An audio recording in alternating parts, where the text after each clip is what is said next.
Hi കൂട്ടുകാരെ, പുതിയൊരു വീഡിയോയിലേക്ക് സ്വാഗതം. ഇന്നപ്പോൾ നമ്മൾ ഞണ്ട് റോസ്റ്റ് ഉണ്ടാക്കുവാണ്. അപ്പോൾ ഞണ്ട് റോസ്റ്റ് ഉണ്ടാക്കിയാലോ, വീഡിയോയിലേക്ക് പോകാം, വരൂ. അപ്പോൾ നമ്മുടെ ഞണ്ടെല്ലാം ഞാൻ നല്ലതുപോലെ വൃത്തിയാക്കുന്നുണ്ട്. അപ്പോൾ എനിക്ക് ഞണ്ട് വൃത്തിയാക്കി അത്ര ശീലമില്ല, എങ്കിലും എനിക്കറിയാവുന്ന രീതിയിലെല്ലാം ഞാൻ ക്ലീൻ ചെയ്യുകയാണ് കേട്ടോ. അപ്പോൾ ഞങ്ങളുടെ ഞണ്ട് ഞാൻ റെഡിയാക്കി എടുത്തിട്ടുണ്ട്. ഇനി അതിന് വേണ്ടുന്നുള്ള ചേരുവകളാണിതെല്ലാം.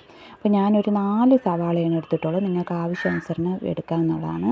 അപ്പോൾ അതെല്ലാം നമുക്ക് ഇന്ന് ചട്ടിയിലാണ് കേട്ടോ ഞണ്ട് റോസ്റ്റ് വയ്ക്കുന്നത്. അപ്പോൾ ഇതെല്ലാം നമുക്കൊന്ന് നല്ലതുപോലെ വഴറ്റി കൊടുക്കാം. അത് കഴിഞ്ഞ് നമ്മൾ എടുത്തു വെച്ചിരിക്കുന്ന ഇഞ്ചി, വെളുത്തുള്ളി, ചെറിയ ഉള്ളി, കറിവേപ്പില ഇതെല്ലാം നല്ലതുപോലെ പേസ്റ്റ് പോലെ അരച്ചെടുത്തിട്ട് നമ്മൾ മല്ലിപ്പൊടിയും മുളക് പൊടിയും വറുത്താണ് കേട്ടോ ഇതിൽ ഉപയോഗിക്കുന്നത്. അത് കഴിഞ്ഞ് നമ്മൾ തക്കാളി നല്ല പേസ്റ്റാക്കി നമ്മളിതിൽ ചേർത്ത് കൊടുക്കണം. ഉള്ളി വഴണ്ട് വരുന്ന സമയത്ത് തന്നെ നമ്മൾ ഇഞ്ചി, വെളുത്തുള്ളി പേസ്റ്റ്, തക്കാളി ഇത്രയും ചേർത്തിട്ട് നമുക്ക് മഞ്ഞൾപ്പൊടി, പിന്നെ ഗരം മസാല, കുരുമുളക് ഇത്രയും അങ്ങ് ഇടാം കേട്ടോ. ഞാൻ ഗരം മസാല തീർന്നായിരുന്നു, അപ്പോൾ ഉള്ളത് ഞാൻ അഡ്ജസ്റ്റ് ചെയ്തെടുത്തു. പിന്നെ നമ്മൾ വറുത്ത് വെച്ചിട്ടുള്ള ചേരുവകളും ഇടണം.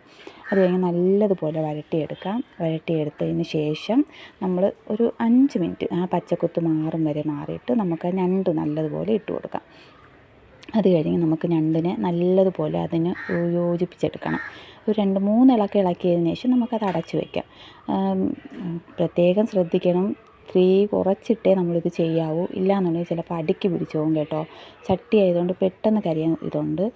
നമ്മുടെ ഞണ്ട് ഏകദേശമൊക്കെ നല്ല പരുവാകുന്നുണ്ട്. ഇത് കാണുമ്പോൾ തന്നെ അറിയാം എത്ര രുചികരമായിട്ടുള്ള ഞണ്ടാണെന്ന്. ഇങ്ങനെ വച്ചിട്ടില്ലാത്തവർ ഒരിക്കലെങ്കിലും ഇതുപോലെ ഒന്ന് വച്ച് നോക്കണം കേട്ടോ.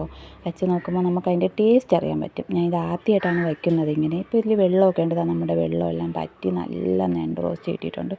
അപ്പോൾ ഇത് നമുക്ക് എന്തിൻ്റെ കൂടെ വേണമെങ്കിലും കഴിക്കാം. അപ്പോൾ ഇതെല്ലാവരും ഒന്ന് ട്രൈ ചെയ്ത് നോക്കുക. ഞാനിത് കപ്പയുമായിട്ട് കഴിക്കാനാണ് ഞങ്ങൾക്കിഷ്ടം. അങ്ങനെ കപ്പയും ഞണ്ടുമായിട്ട് കഴിക്കാനാണ്. അപ്പോൾ പുതിയൊരു വീഡിയോയിലായിട്ട് കാണാം. Bye bye.